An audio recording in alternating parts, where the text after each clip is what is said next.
Hey guys, Mike here, the Detroit Borg, with a look at the Google Chromecast. So this is their $35 solution to streaming media to your HDTV. Now this is not Google TV, that's a separate product. Google TV, we're not sure where that's going at this point, but the Chromecast is kind of the new and exciting way of streaming media to your TV. Now it does it very differently than something like the Apple TV or the Roku or even the Google TV. Instead of having an on-screen interface on your HDTV, you instead use your mobile device to control the content going to your HDTV. So for example, you can use your Android device, so that's a tablet or phone, or your iOS device, such as your iPhone or iPad. You can even use Chrome. So you can cast your Chrome browser directly to the HDTV, and that way you can get access to other apps and other media sources such as Hulu, or other things that are not currently supported through their apps. So we do have app support on YouTube, Netflix, as well as the Google properties such as Google Play Music and Google Play Movies. And of course, we'll demonstrate that all in this video. So let's go ahead and take a look at our packaging here so you can see Chromecast, the easiest way to watch online video on your TV. On the back, you see the supported apps, send video or anything on the web to your TV from your smartphone, tablet, or laptop. You can see here works with Android, iOS, OS X, and Windows. So let's go ahead and unbox this and take a look. So I'm just going to slice this tab here, and we're going to open this up. Alright, so inside we'll find the Chromecast. So this is a 2-inch HDMI dongle, and we're going to take a closer look at that in just a minute. First, you can see that the setup instructions are very basic. It's printed on the inside of the box.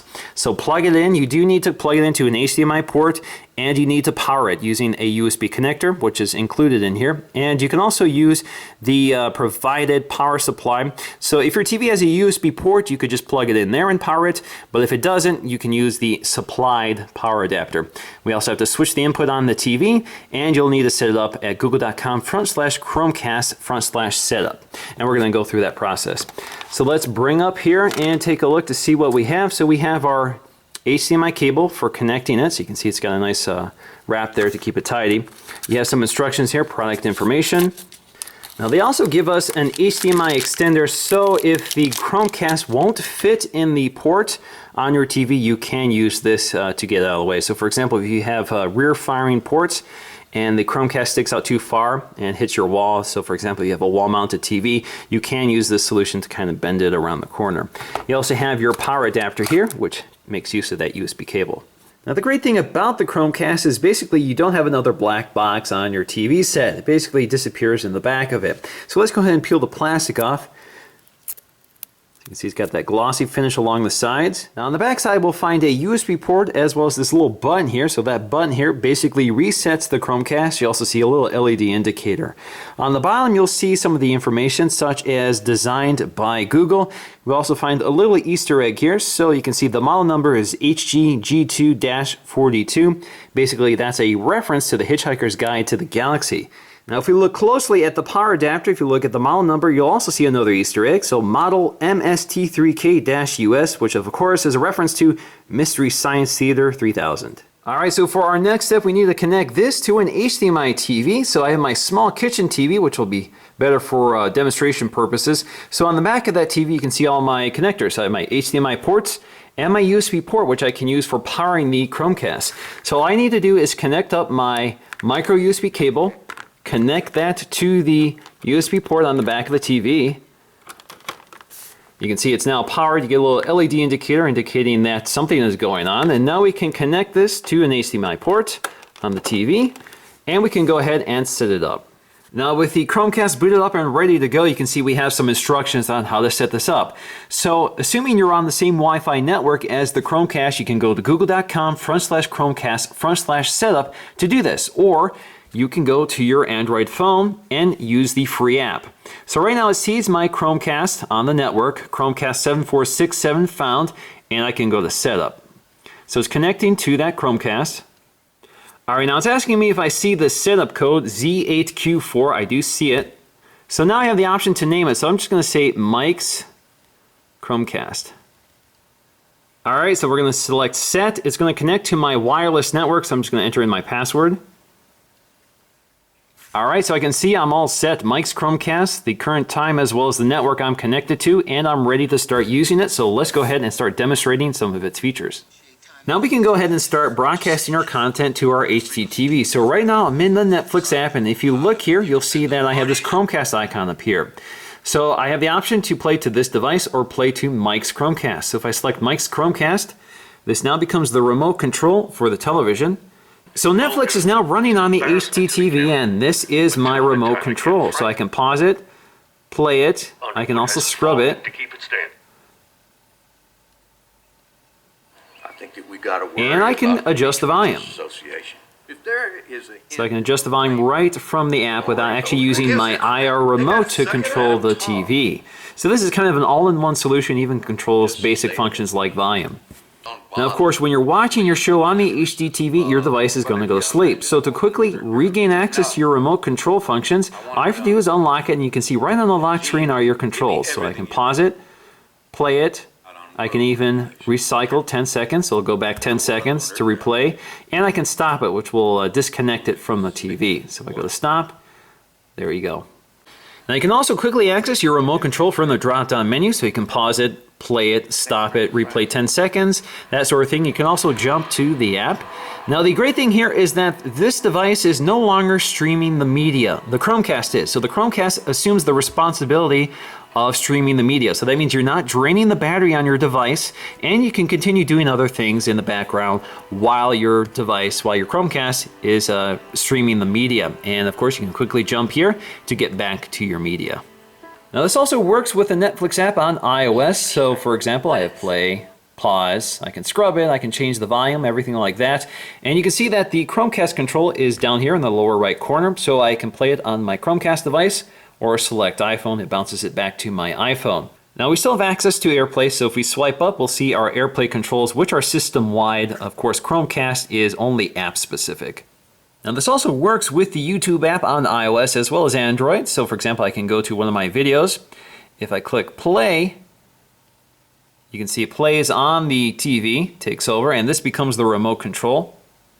Hey guys, Mike here, the Detroit Borg, with a look at the new second generation. Now the only drawback to iPhone is that you do not have quick access to your media control, so you do have to unlock the device and go to the app. So if you've left the app, let's go to click play. Which I always criticize for having a dim display. You can't go to the drop-down menu to control it. You'll have to go back to the app. Let's go to the app switcher here, launch YouTube, and you can go back to your media controls. And you can see it actually takes a moment to regain connection to the Chromecast. So with the Android app, I can lock the screen. If I hit the lock button, I can see I now have this quick lock screen widget, which allows me to control it without unlocking the phone or entering my passcode, that sort of thing. Now, of course, this works with apps like Google Play Movies and Google Play Music. So if you want to rent a movie to watch for the evening, you basically bring it up on your tablet or your mobile phone, go to the Chromecast button, select Mike's Chromecast, and it goes to your TV.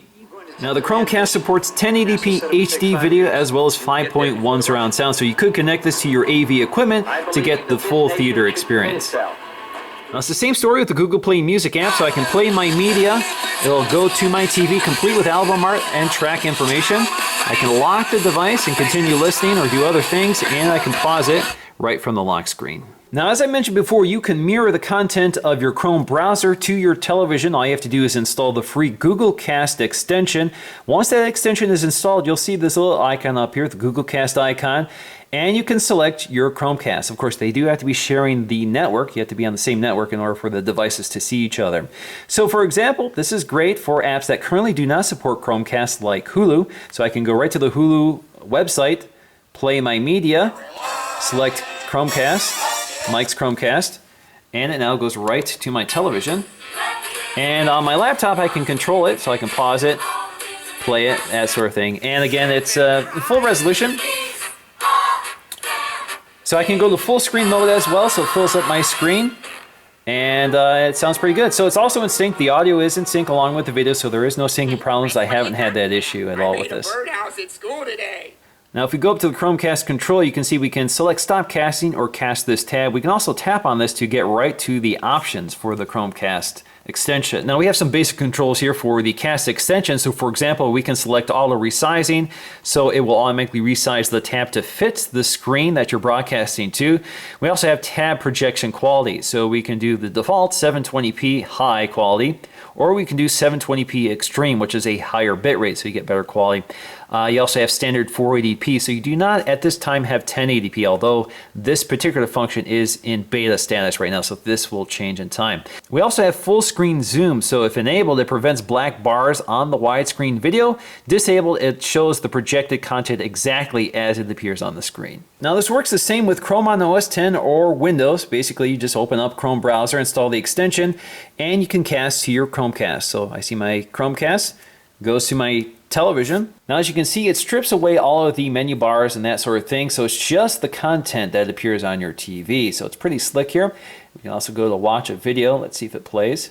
Now you can continue casting to your TV while doing other things on your laptop. Now we can also put our personal photos and videos on our HDTV, so if you want to share this with the family, you can do that right from the Chrome browser. So I went to my Google Plus account where my photos are stored. And if we go to slideshow mode, it fills up the screen and we can scrub them or play the slideshow. We can also play videos we've loaded to Google Plus. So for example, I had a giveaway announcement I recorded. Hey guys, Mike here, the Detroit Borg with the giveaway and it plays the audio and video in sync right on the TV. I'm actually recording it on the giveaway item. And it works pretty well. Of course, this acts as your remote control. Now this is also great for flash content. So for example, we have a flash video here on The Verge. If we click play, we'll play on our TV and we can go to full screen mode right here.